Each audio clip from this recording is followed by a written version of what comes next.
So I'm here today with Ian Lyons, an undercover innovator, and we're here to talk about exactly what it takes to become an innovator, what is required, what you need to do under the covers, what you need to do outside and exposed to the public, but what those first steps are. What does innovation mean for you, Ian? Okay, I mean, I guess in my role and my title, I have the word social media, which is always a bit tricky. And most of my clients come to me because they think they want more, to attract more people to their marketing spiel, so at the top of the funnel. And what I quite like to do is, it's a little bit subversive because it's not what they asked for, but it's sort of more what they need, is looking at what's happening with existing customers, with their existing business processes. So can we make it a better experience for customers? So innovation to me can be really quite directionless. You can spend a lot of time and effort innovating in things that you think are important, but if you have what your customers think is important and valuable at the heart of your innovation, then you've got a really nice focus point. And if everything you're doing is about creating more value for customers, it seems fairly logical to me that those customers will be happy to pay for the value that you're delivering. So if you're constantly moving with where your customers see value, you'll constantly be able to run a profitable business. And do you find it's hard to reach beyond the customer or the client that you have towards their customers themselves? It is. It's hard to raise a large project that's not what your client is asking for, but it's much easier to start with smaller projects and show that those quick little wins, you make a process slightly easier. I mean, the first point is actually putting measures around the moments of truth where you think you're actually delivering value to customers, and that might be something as simple as creating awareness about your product or service. So it's that first step. If someone doesn't know about you, there's no way they're going to buy from you. So going from no awareness to some awareness, you have to capture someone's attention, you have to hold it, and you have to deliver some value. So putting a measure around that, putting a measure around the next step, how do they go from being aware to being interested, maybe having you as part of their selection criteria. Then maybe purchase and repurchase and advocacy. All those points you're delivering value. And if you put measures across those, every marketing activity you embark on can be measured against those goals. And you can literally be using Google Analytics for this and literally have goals set. So being able to measure everything you do against what is actually valuable to your customers allows you to start reporting wins to your client.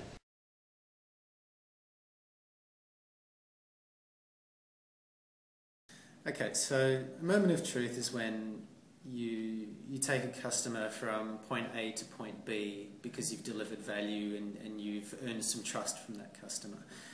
And what a really useful technique I find is trying to relate a real-world situation to how it appears in the digital world. Because for some reason it seems that people are much more willing to be not as respectful of time and attention in digital. And I'm talking about flash banners that take over pages and just distract you from what you are obviously there to do. You would never do that in the real world. So let's take retail, for example. Someone who comes into your store is someone coming to your e-commerce website.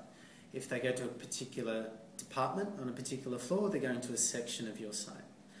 If they take an item of clothing off a rack and have a look at it individually, that's a product page. So each one of those things is a moment of truth. They didn't have to walk into the store, but something caught their attention. They didn't have to go to the department, but it's revealed to you that they're moving with direction instead of just browsing. How do you take the person who's looking at something individually and get them to put into their shopping cart? So the shopping cart analogy is actually quite similar to the real world. And then how do you get that person to take the shopping cart to the checkout and actually complete the checkout process? I do some mentoring. I was working with an online retail store that was getting 16,000 unique visitors a month. And after a while, we were getting transactions in the low hundreds. And the owner said to me, "Well, that's pretty good, isn't it?" I said, "Well, think about the real world. If you had a physical store and in the last month 16,000 people came in, looked around a bit and walked out without buying, would you be asking me if that was okay? It would drive you absolutely crazy. And it would drive you so crazy you would start to behave differently. So you'd find why people weren't hanging around, why the people that were looking at things individually weren't putting them into the cart wasn't going to the checkout. Is there something wrong with the checkout process? If it was a real store, you'd watch this happening and fire an incompetent sales clerk. Online, it's exactly the same. What's your shopping experience like? Have you optimized it? Are you trustworthy enough when that person is looking at, well, should I give you my credit card or not? That's a big moment of truth when people are transacting, but there are lots of precursors as well. Again, innovation should start with being useful to customers, and a big part of that is just getting out of their way.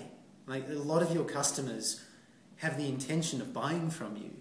How can you make that easier? Before you even think about bringing more customers into that process, let's do some innovation about becoming more trustworthy online, becoming more helpful online. Maybe at some point it makes sense to pop up some sort of message which says, it looks like you're having a bit of trouble. There's someone live here to answer your question if you want to. So there's so many innovations that can be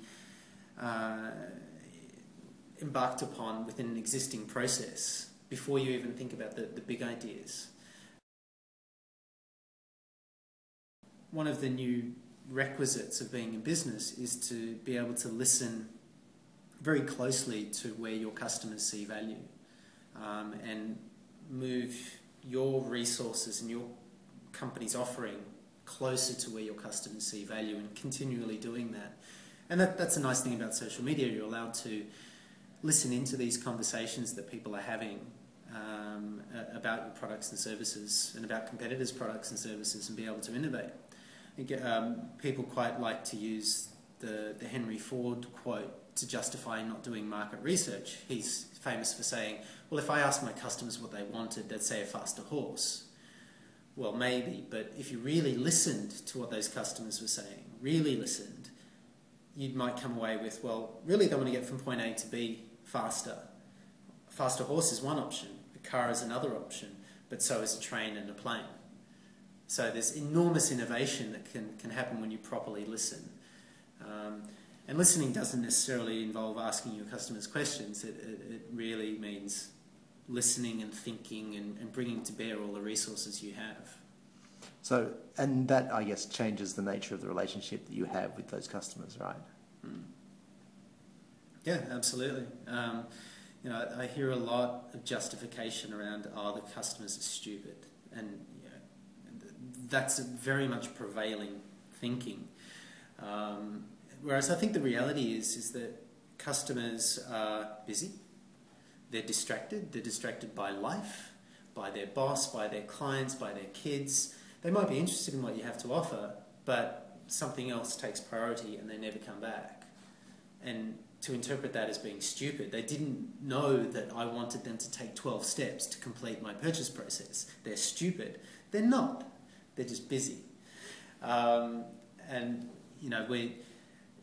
I'm sometimes asked which marketers get social media, and my favourite response is, well, every single one of them when they're the customer. So the real challenge and the real innovation is taking the insights you have and the empathy you have when you're a customer and applying that to creating an experience for your customers. Great. So if there was one thing that you could get across to someone who's struggling in this space, who's struggling with innovation, wants to try something and doesn't know where to start, what would you say? So start measuring your existing customer process. I think you'll be shocked at how many people start the process and fall away. And once you do that, the natural next step is, how can we improve this process?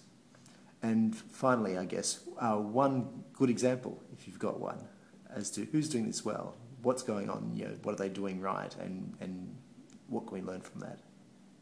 Okay. Well, I'll use an example of something that is brand new and quite an innovation for Sydney Festival this year. The situation last year was that people wanted tickets to the hot shows, and because the festival had to hand over to multiple ticketing agencies, we had no control once we handed over from the website. And if you wanted to go to a show, the only way you would find out that it was sold out is you went to each day, tried to buy tickets, and were not able to, and had to go to the next day. It's an incredibly frustrating process. This year we introduced the concept of waitlisting. So as soon as we know that the ticket's not available currently, we put the waitlist button on. So people can just give us their email address and just know that as soon as we had tickets available, they'll be the first to know, or we'd let them know in order. And that's absolutely proving to be extremely well received. It reduces stress across the board and creates a much, much better experience, much less frustrating experience for our customers. So I think everyone's seeing that as a terrific innovation. And the reason it hasn't happened before was simply that the words sold out were not appropriate. So we never moved past that point. Whereas the innovation was around essentially terminology. Let's waitlist people and capture information and provide a better service. Make it sound so easy. That's an interesting point. I think around innovation, if it doesn't sound stupidly obvious, then you probably haven't worked hard enough. Because to get to the most obvious solution takes an enormous amount of insight and work. But when you propose something and it just works beautifully, it's usually because it just makes so much sense. Fantastic. So where can we find out more about you and what you think? Oh, God. Well, I have started a new brand called Social Focus, socialfocus.com.au. My mission is to eliminate meaningless marketing. So if it's not valuable or relevant to you, it's wasted your time and attention, and it's wasted someone's budget. So I'm very interested in how to spend most of my budget or most of my clients' budget on potential customers rather than everyone. So looking at everyone as a potential customer. I just want to focus on the people that will benefit the most from the product or service and spend a lot of money and resources on them. Sounds great. Thanks for your time.